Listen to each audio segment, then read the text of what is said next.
இல்ல அவங்கள விட மாட்டான்.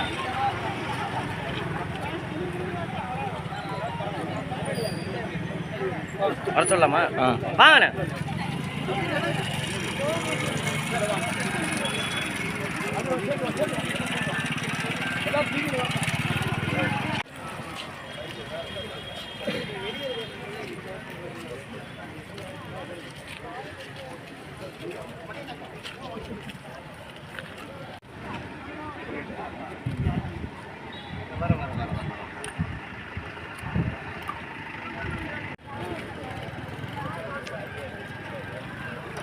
முன்னாடி வாங்க. அங்க அனுப்புவாங்க. மணி லோகோ இல்ல எங்க அது கும்பல் ஃபுல்லா இருந்தாலும் 5 பேர் தானே தெரியுங்க.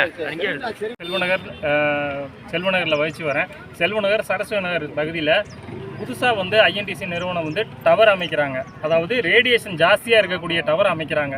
இது ரொம்ப தவறான விஷயம். கிராமத்தில் ஒதுக்குப்புறமாக அமைச்சு ரேஞ்சு கொஞ்சம் தள்ளி இருக்கும்போது இப்போ எங்கள் ஏரியாவில் யாருக்குமே டவர் இல்லாமலாம் இல்லை, நல்ல டவர் தான் இருக்குது. எங்களுக்கு செல்ஃபோன்லாம் நல்ல டவர் எடுத்துகிட்டு தான் இருக்குது. புதுசாக இந்த டவர் வந்து தேவையில்லாத விஷயம். எங்களுக்கு இப்போதைக்கு கர்ப்பிணி பெண்கள் குழந்தைங்களுக்கு ரேடியேஷன் பாதிப்பு வரக்கூடாது அப்படிங்கிற காரணத்துக்காக தான் இந்த டவர் நாங்கள் வேணான்னு சொல்கிறோம் ஒழிஞ்சு மற்றபடி எந்த ஒரு காரணமும் கிடையாது.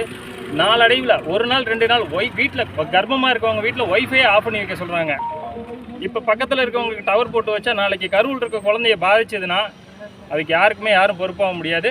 எங்களுக்கு இந்த ரேடியேஷன் அதிகமாக வரக்கூடிய டவர் வேண்டாம். அமைக்கக்கூடிய இடம் வந்து ரொம்ப நெருக்கடியான இடம், மக்கள் அதிகமாக கூடுற இடம்.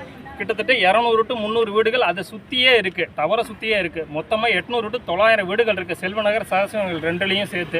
அந்த 400-500 வீடுகளை நான் மட்டும் குறிப்பாக சொல்ல வரல, அந்த 800-900 வீடுகளுக்கும் சேர்த்து தான் இந்த காரியத்தை நாங்கள் பண்ணிகிட்டு இருக்கிறோம். ஊர் பொதுமக்கள் அனைவரும் இணைஞ்சு இந்த டவர் போடுறதை நிறுத்தணும் அப்படிங்கிறத கலெக்டர்கிட்ட மனுவாக கொடுத்துருக்குறோம். கண்டிப்பாக இதுக்கு கலெக்டர் ஒரு நல்ல முடிவை எடுப்பார் அப்படிங்கிறதுக்கு உண்டான ஒரு நம்பிக்கை எங்களுக்கு இருக்குது. நன்றி.